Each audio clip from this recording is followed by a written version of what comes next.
Nú eru það bil 100 dagar í landsmót hestamanna í Skagafirði að Hólum. Hver staðan hjá þér núna sem framkvæmdastjóri? Já, það merkilegt með þetta það kemur bara allt í einu einn daginn, þegar maður á sísta von á því. Staðan bara fín, það auðvitað mikið eftir en við erum svona að undirbúa það sem við getum svo ráðist í þegar snjórinn fer, þessar verklegu framkvæmdir sem eru eftir. En svo erum við svona að leggja loka hönd á dagskrána og raða inn í hana og vinna svona þessum grunnþáttum sem þurfa að vera í lagi. Við erum að bóka inn veitingaaðila og við erum að ganga frá snyrtingunum og öllu svona þessum hlutum sem verða að vera í 100% lagi. En allstaðar mikil jákvæðni og mikil áhugi og meðbyr. Þannig að þetta gengur vel en það nóg eftir. Hvað samt klárt? Segðu mér það. Já, það náttúrulega mjög margt þarna sem svona klárt getur við sagt frá móti til móts, hvernig við ætlum að hafa ákveðna hluti og sem betur fyrir erum við nú ekki að finna upp hjólið. Og aðstæðan upp frá náttúrulega frábær á hendi skólans og það sem þar öll þessi mannvirki sem þar eru. Vellirnir eru þetta klárir og áhorfandi aðstæðan og allt sem upp var byggt í fyrra sumar. Þannig að það nú svona nánast allt saman sem snýra þessum verklegu framkvæmdum klárt. Það var svona eftir að ganga frá lögnum og svona snurfusa og gera þetta fínt og þess áttar aðalega. En já, svo erum við náttúrulega búin að vera nokkuð lengi núna að skipuleggja þetta svona sem snýrað viðburðinum sjálfum. Þannig að það sem betur fer mest allt þar svona komið vel á veg. Hvað áttu von á mörgum gestum?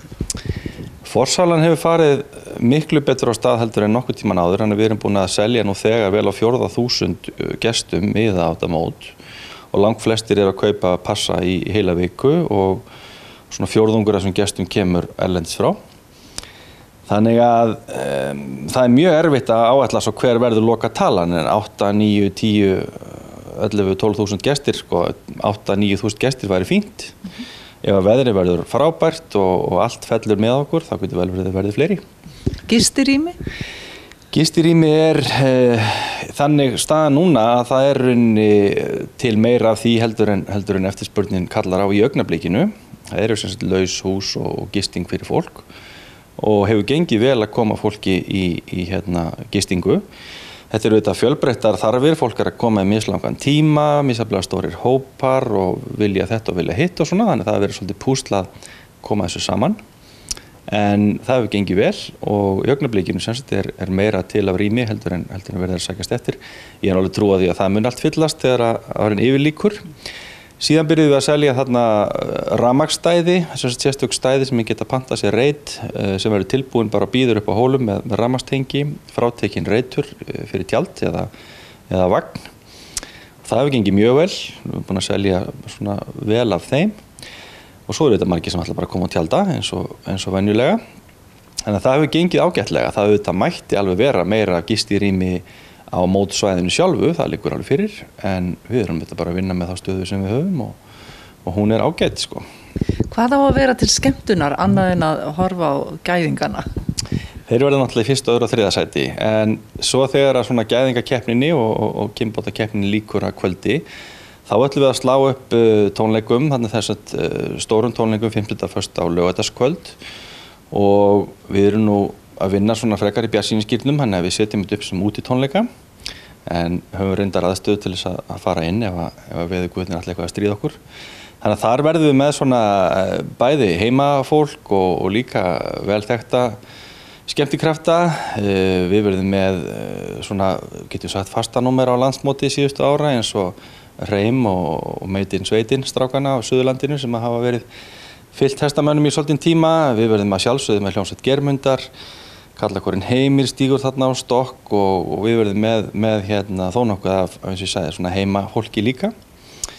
Við erum búin að bóka þarna leikhópinn Lottu fyrir börnin líka og við erum svona að reyna að hafa þetta fjölbreytt og skemmtilegt, þannig að það verður sem sagt svona stór tónleikar þarna þessi 3 kvöld og síðan ætlum við að vera með svona svolítið lifandi tónlist út allt svæði, meira eða minna allt móti, því þú getur ekki komið á svona móti í Skagafirði og svona fara heim og hafandi heyrt aldrei mikið af söng og helst verið með í honum og þess aftar. Þannig að við erum svona að skipuleggja þetta allt saman í bland. Þetta í raun og veru viku draumaferð fyrir fólk. Þessu líkur núna þessu sinni á laugardagskvöldi, hvað kemur til? Já, við semst ákváðum að breyta aðeins til í dagskráni. Þetta hefur verið þannig að það hafa verið eftir svona tvenn aðalúrslit á sunnudegi og núna langar okkur að pakka sér svona aðeins betur saman þannig að fimmtudags, föstudags og laugardagskvöld verði svona dálítið þéttar sýningar og keppnir og úrslit, frábær kvöld fyrir þau sem vilja sjá það besta. Og sunnudagurinn sem sagt nýtist þá að sjálfsögðu sem heimferðardagur, hvenær sem vilja fara heim, en hann verður ekki bara það því að við erum að vinna núna prógram sem við ætlum að reyna að kynna sem allra fyrst í samvinnu við til dæmis Hólaskóla. Stóri styrkleiki þessa móts eru að vera haldinn á heimavelli Háskólans á Hólum, þar sem að fagmennskan í íslenskri hrossarækt og býr. Þaðan útskrifu við rauðkennarana og tamningamannina og það allt saman.